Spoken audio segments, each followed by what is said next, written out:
여러분 안녕하십니까? 이 대법원이 이재명에 대해서 파기환송을 하자 민주당의 반발이 극에 달하고 있습니다. 반발 정도가 아니라 뭐 이 사법부를 없애버리겠다, 해체해버리겠다. 조희대 대법원장은 고발했고 거기다가 조희대 대법원장에 대한 탄핵에 돌입했습니다.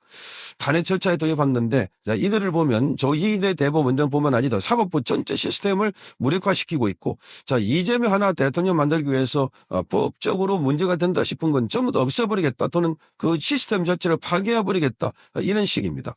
자 이들이 만약에 집권을 하게 되면 나라가 어떻게 될지 우리 삼권 분립 제도가 유지될지 삼권 분립이 아니라 삼권 이위 체제로 그래서 말하자면은 그야말로 독재 시스템을 지금 구축하고 있다 이렇게 보아집니다. 이재명이 대통령 되면은 그야말로 우리나라는 한 번도 경험해보지 못한 자, 이 민주라는 이름으로 또는 법의 이름으로 독재를 해서 말하자면 과거에 독일의 히틀러나 또 이탈리아 무솔리니 같은 뭐 이런 체제로 가지 않을까 그렇게 걱정하는 사람들이 많습니다.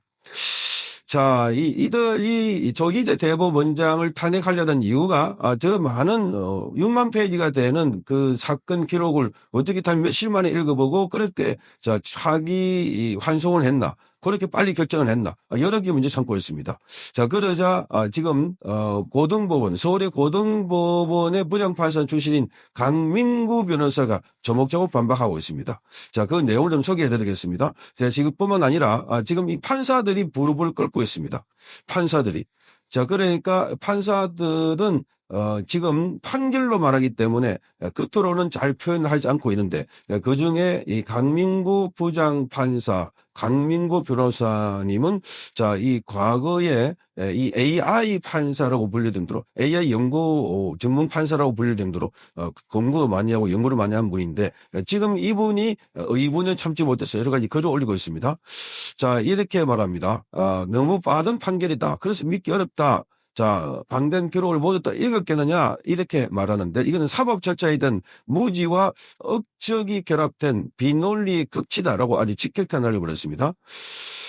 자, 그래서 대법원이 절차가 빠르다고 비판하려면 어떤 법령을 위반했는지부터 분명히 해야 한다. 빠르다는 주관적인 판단일 뿐이고 법원이 심리를 마치고 판결할 시점은 재판장의 권한이라고 말하고 있습니다. 절차적 하자가 없다면 문제 삼을 근거도 없다 이렇게 말하고 있습니다. 오히려 대법원이 수년씩 판결을 미루며 법적 불확실성을 방치할 때는 침묵하고 있다가 특정 사건에서 법이 정한 시간 안에 심리하고 판결을 내리자 너무 빠르다. 이 의심부터 제기하는 것 자체가 이중잣대의 전형이라고 말하고 있습니다. 더 심각한 것은 대법관들이 능력 자체를 폄하하는 주장이라고 말하고 있습니다. 그 많은 기록을 어떻게 다 읽었겠느냐 하는 식의 말은 대법관들이 기록도 검토하지 않고 판결을 내렸다는 비방과 다르지 않다 이렇게 말하면서 사법부 구성원 전체의 전문성과 양심을 모욕하는 언사라고 비판했습니다. 자, 대법관은 하루아침에 임명된 정치인이 아니라 아주 수십 년 된 법률가로서 검증을 거친 전문가이고 최고 법관이라고 말하고 있습니다.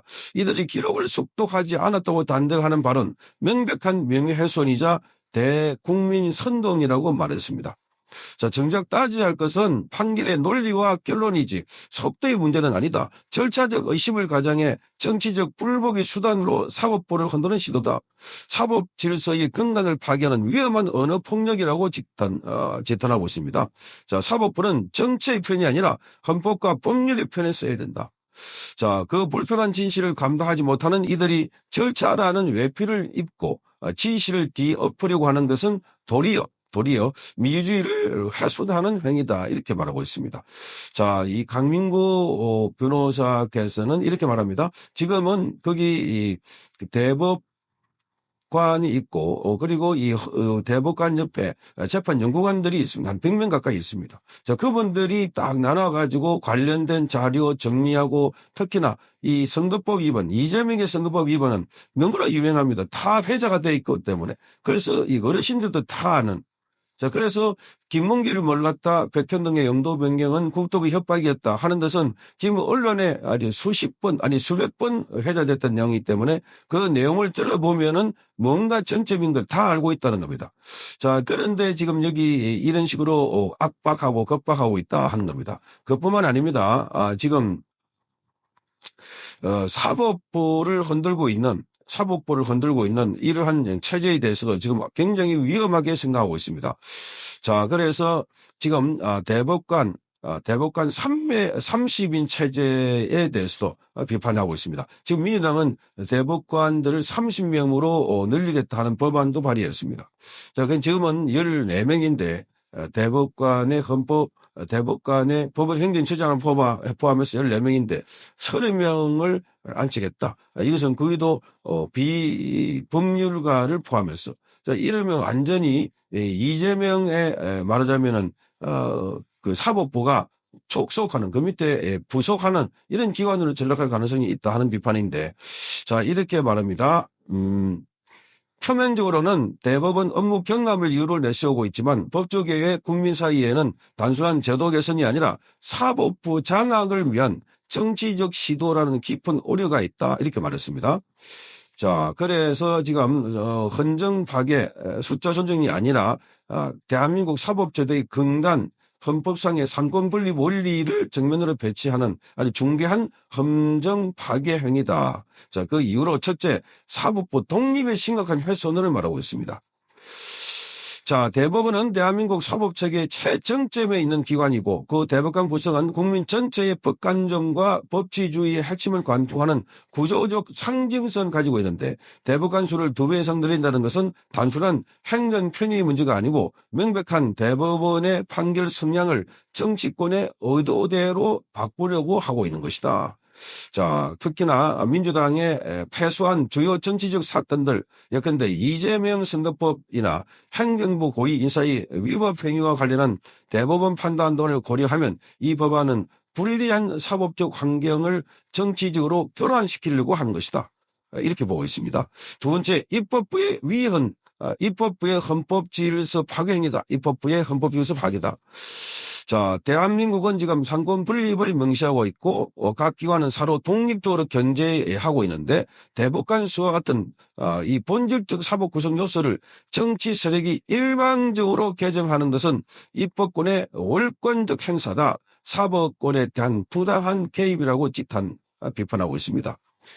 특히 지금처럼 국회가 단일 정당 위주의 구조일 경우 이런 입법은 곧바로 사법부의 정치적 중립성과 독립성 훼손으로 이어진다는 겁니다.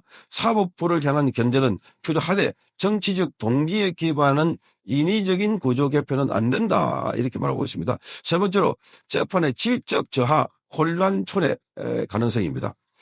자, 단기간 안에 대법관 수를 2배 이상 늘리는 경우는 대법관으로 임명될 인사의 자질과 능력에 대한 검증이 형식적으로 되고 법률 심의 기능이 본질적으로 약화될 우려가 있다는 겁니다.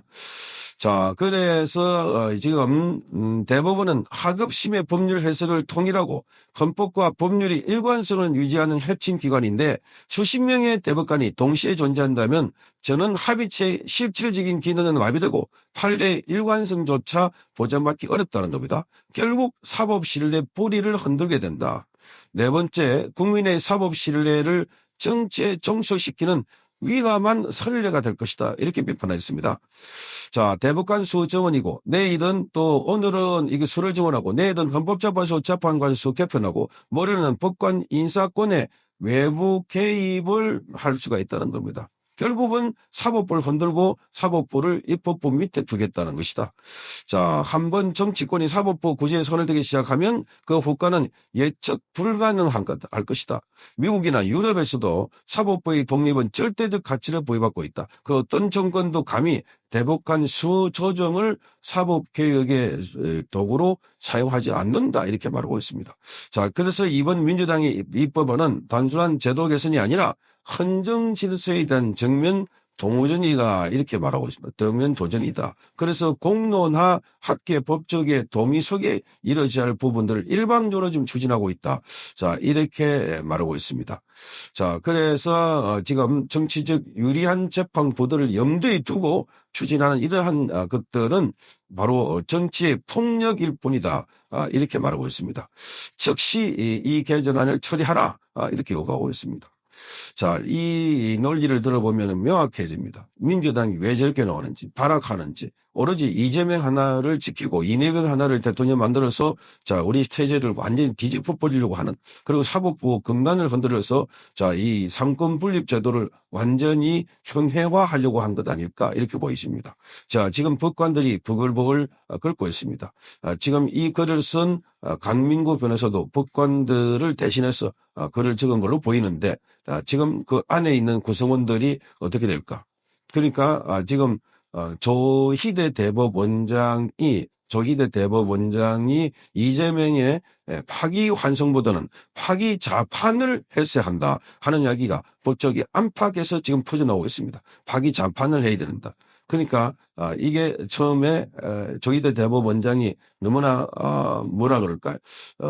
충격이 있을까 봐. 그래서 우리 법 시스템에 따라서 고등법원에서 판단할 수 있도록 해야 되는데, 이렇게 흔들고 파괴하고 이렇게 교란시킬 줄 알았으면 이재명은 법대로 파기 자판을 하는 게 옳았었다 하는 게 파법부 판사들 사이에서도 말이 퍼져나오고 있습니다.